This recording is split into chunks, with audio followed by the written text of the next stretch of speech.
दोस्तों, आज एक बड़ी ख़बर है जो कि पूरी तरह से दब जा रही है आर्यन खान के केस में। और वो ख़बर है कि पेगासस मामले में सुप्रीम कोर्ट ने आज फैसला दिया है। पेगासस का मामला याद है? पेगासस का मामला जिसको कि दी वायर ने उठाया था भारत में, और कई देशों में मिलकर ये चीज़ कही गई थी कि ये जो पेगासस है ये सॉफ्टवेयर जो कि इजरायली कंपनी से ख़रीदा गया है, जिसने इस बात के लिए दिया था कि ये केवल टेरर के लिए इस्तेमाल किया जाएगा, और ये सिर्फ सरकारों को बेचा है। उन्होंने ये कहा था उस कंपनी ने जो इजराइल की है।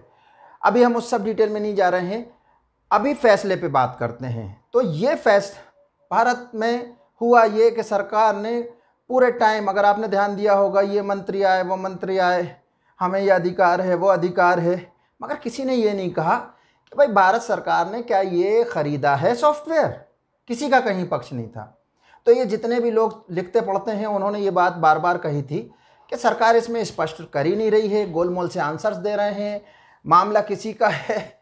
और कोई आके बोल रहा है, आईटी मिनिस्टर जो हैं वो बेचारे खुद, उनकी जांच हो जाने का भी मामला आया है जो नए नए बने थे।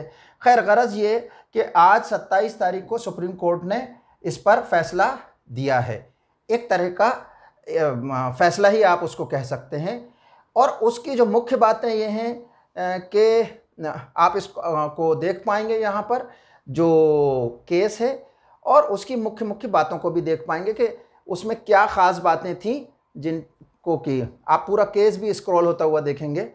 तो सुप्रीम कोर्ट ने सरकार को, अगर सीधे शब्दों में कहें, पत्रकारिता टाइप के शब्दों में कहें, तो कड़ी फटकार लगाई है।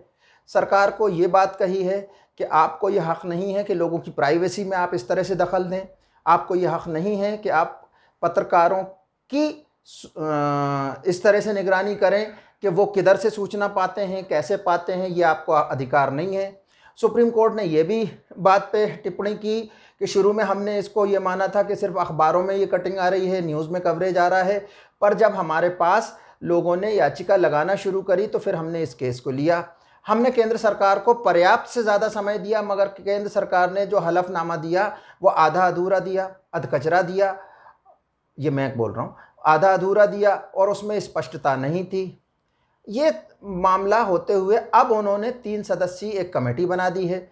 इसमें जो 3 लोग हैं वो आईटी के विशेषज्ञ माने जाते हैं, और अब ये लोग जो हैं ये इसके मामले में सुप्रीम कोर्ट को एक रिपोर्ट पेश करेंगे।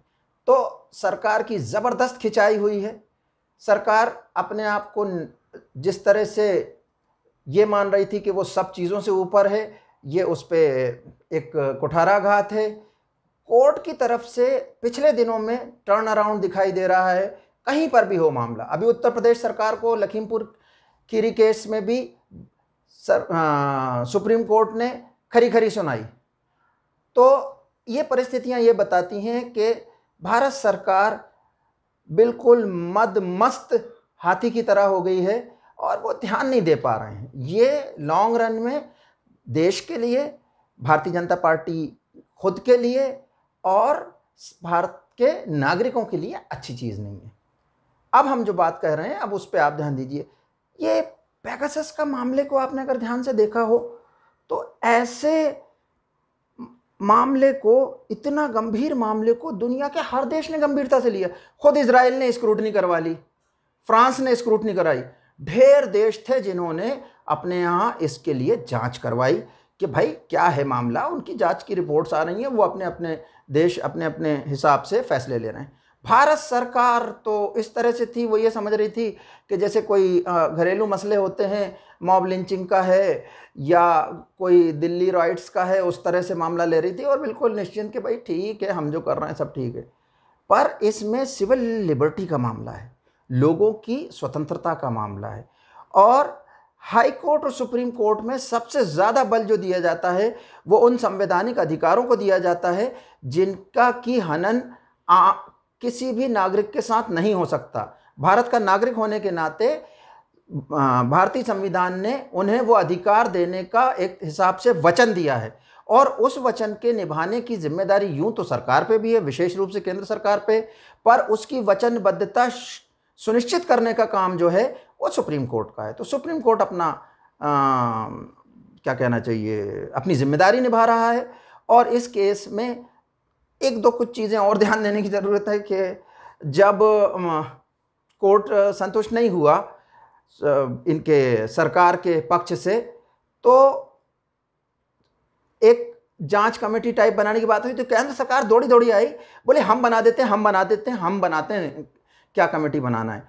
तो सुप्रीम कोर्ट ने उस बात को बिल्कुल नकार दिया। वो जो पक्ष थे उनके वकीलों, उनकी दलीलों के आधार पर नकारा कि या उनकी क्या दलील थी। उनकी दलील ये थी, ये कपिल सिब्बल साहब ने रखी थी, जहाँ तक अगर मैं ठीक से याद कर पा रहा हूँ केस को, क्योंकि जब आपसे बात कर रहा हूँ इस समय सब चीज़ें रख देता हूँ और नॉर्मल बातचीत करता हूँ आपके साथ। तो उसमें ये बात जिरह की गई थी कि या तो सरकार एक्सेप्ट कर ले कि भाई ये हमने करा है, तो ठीक है, फिर वो जांच करा ले जिस तरह से भी कराना है। पर अगर सरकार डिनाई ही कर रही है कि हमने इस तरह का कोई सॉफ्टवेयर खरीदा ही नहीं, यानी डिनाई नहीं कर रही है, मतलब अगर उस पर कुछ नहीं बोल रही है तो वो भी एक तरह का डिनाइल है, एक्सेप्टेंस तो नहीं है कम से कम। तो अगर एक्सेप्टेंस नहीं आता है तो उनके द्वारा बनाई गई समिति, कमेटी द्वारा जांच भी क्या कहना चाहिए, निष्पक्ष नहीं होगी। तो अब ये कमेटी बन गई है, ये रिपोर्ट देगी और ये मामला अब चलेगा। कोर्ट और अदालतों में इस वक्त बड़ा प्रेशर है, कोविड की वजह से केस लंबित हो गए हैं, चीज़ें थोड़ा स्लो चल रही हैं। मगर जस्टिस रमन्ना को मेरा सलाम है, उन्होंने एक बार फिर से सुप्रीम कोर्ट का न्यायालय का इकबाल बुलंद किया है। Thank you very much doctor Ramanna, sorry justice Ramanna. आपकी वजह से हम भारतीय नागरिकों का भारत के कानून में विश्वास और एक अलग स्तर पर गया है।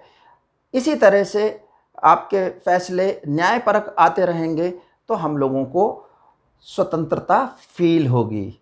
इसमें वो जो पुराना मामला है ना, जो गोल्डन, क्या मैं जानता नहीं हूँ, वकील नहीं हूँ, तो जिस तरह से कि न्याय सिर्फ होना नहीं चाहिए, न्याय होता हुआ दिखाई देना चाहिए, ये चीज़ भी केस के दौरान माननीय न्यायाधीश के द्वारा कही गई।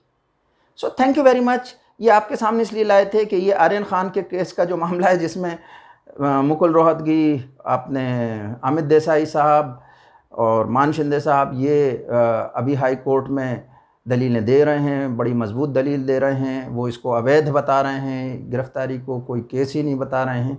अभी एनसीबी ने जो अपना हलफनामा दिया है उसके आधार पे बात और होगी, और जो संभावना है मेरे हिसाब से बेल बिल्कुल होती हुई दिख रही है।